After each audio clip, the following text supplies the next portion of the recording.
तो संगवारी हो जय जोहार किसी हो मन आ सकता हो मैं एकदम स्वस्थ हो मस्त हो। तो यहाँ पे मोर आवाज़ की वजह से दबगिरी से ना तो मैं वॉइस ओवर करके बोला था। तो यहाँ पे मैं आप मतलब बता रहा हूँ कि मोर आवाज़ ठीक नहीं है, मोर तबीयत ख़राब है और मोर बेटी के बर्थडे आने वाला है इसे करके। तो संगवारी होकर बाद हम ना जाने वाला है शॉपिंग करे बार। तो आप मन ला दिखाऊँ कि मैं कहाँ शॉपिंग करे हूँ तेला और कहाँ कहाँ गए हूँ तेला। थोड़ा सा आगे पीछे हो गई काबर के 2 मोबाइल के लाई में डाले हाँ। और साथ ही साथ अब मतलब देखे ला मिली बेटी की छठी, या तो नहीं मिली तो फिर आज की ही ब्लॉग देखे ला मिली तो मैं यहाँ बेटी पर का ले हूँ स्पेशली आज बर्थडे के लिए। तो आप मन ब्लॉग में बने रहो। तो फिर उसके बाद हम यहाँ सबसे पहले जाबो कपड़ा दुकान है ना। तो यहाँ पे देख सकते हो कितना सुंदर सुंदर कपड़ा रही से, मतलब लड़की मन के कपड़ा ना बहुत सुंदर सुंदर रहते है ना। तो वाह मतलब एक बार में ही पसंद आ गई रही से और पहले के बाद भी एकदम मस्त लगत रही से। फिर उसके बाद ये वाला देखिए संगवारी हो तो ये वाला भी एकदम बहुत सुंदर लगत रही से। आप मतलब कौन से अच्छा लगा था कमेंट करके बताओ ठीक है। तो ये भी बहुत ज़्यादा सुंदर लगत रही से। तो आप मन गेस करके बताओ कि मैं कौन सा वाला खरीदे हूँ दिला है ना। और देखते हैं कमेंट करो काकर कमेंट ज़्यादा आते कौन सा वाला ड्रेस के लिए दिला। तो उसके बाद हम हाँ देख सकते हो मैं है। तो संगवारी होकर बाद हमन पहुंच गए चप्पल दुकान में। तो यहाँ पे देखो बेबी के लिए सैंडल दिखत रहे हैं छोटे छोटे क्यूट क्यूट से, लेकिन मोला उतना ज़्यादा पसंद नहीं आता रही से। और बाबू भी यहाँ पे परेशान करत रही से कुछ खाना है इसी करके। यहाँ पे इतना भीड़ से दिमाग खराब हो गई से। और बाद देख सकते हो ये वाला सैंडल हमन पसंद करे हैं 2 ठो, तो दोनों में से एक ठो कलर रखो मतलब लाए हमन पहना के देखो इसी करके। तो आप मतलब कौन सा अच्छा लगा था बताओ है ना। एक ये वाला और एक ये वाला दोनों में से कौन सा अच्छा लगा था, कौन सा रखना चाहिए जल्दी से कमेंट करके बता दो। और बाद हम यहाँ देखें यहाँ पे गणेश मूर्ति और पायल। फिर यहाँ पे देख सकते हो बाबू एकदम ज़्यादा परेशान करत पीछे भी अभी शांत है थोड़ा से है ना। और बहुत ज़्यादा लेट हो चुकी थी से फिर हम आते हैं घर वापसी। तो रात में बहुत ज़्यादा हो गई से भी। फिर उसके बाद देख सकते हो ये कैप ला हमन खरीदे हैं तो बच्चा मन के लिए बर्थडे के लिए है ना। ऐसे चलते फिरते जल्दी से जो मिल गए ओला हमन उठा लें ऐसे वाला काम चले है काबर के बहुत लेट हो चुके रही से। फिर उसके बाद मैं यहाँ ले हूँ ये वाला क्राउन ला बेबी के लिए और वो लगावत नहीं है जिस वजह से मोला डांट पड़ा था घर में। फिर थोड़ा सा ज्वेलरी शॉप गए हैं ये सब सामान दिखत रहे हैं है ना। तो इनमें से 1-2 सामान हमारा अच्छा लगी से ओला हमन ले हवन। तो ओला आगे आप मतलब ब्लॉग में देखे ले मिली काकर वाले है ना। तो संगवारी हो अब देखो हमारे घर की छठी की वीडियो और कैसे लगी आप मन जरूर कमेंट करके बताओ। ये बेबी जब 6 महीना के जी से तब कह रही तो अभी से 5 महीना पहले की वीडियो हरी संगवारी हो। तो अच्छा लगी तो लाइक शेयर सब्सक्राइब जरूर कर देना है। तो चलो ब्लॉग में बने रहो और अच्छा लगी तो लाइक जरूर कर दो है ना। चलो मिलता हूँ फिर बाय। आओ ब्लॉग ला आप मन कंटिन्यू देखो।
भोरे भोरे भोरे भोरे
तो संगवारी हो फाइनली मैं यहाँ शॉपिंग करके आ गई हूँ और मैं यहाँ काका ले हूँ तेला तो अपन देखे छो है ना बेटी के लिए बर्थडे में काका ले हूँ तेला तो वो जो तो सैंडल दिखाओ ना में से मैं एक सैंडल रखूँ एक सैंडल नहीं रखूँ तो कौन सा अच्छा लगे वाला कमेंट करके बताओ।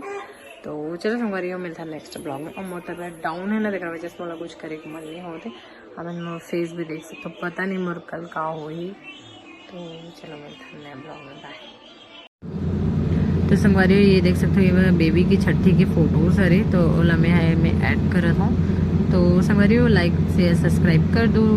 बाय मिलता नेक्स्ट ब्लॉग में। और मोर आवाज़ खराब है तेकर वजह से मैं और मैं ना छठी के वीडियो बर्थडे के वजह से अपलोड करे हूँ। 6 मंथ वाला बर्थडे सेलिब्रेट भी करे रहे ना मना। तो वीडियो अच्छा लगे तो लाइक कर देना है संगवारी हो। चलो मिलता नेक्स्ट ब्लॉग में बाय। और आप सब इनवाइटेड हो आज के बर्थडे पार्टी में।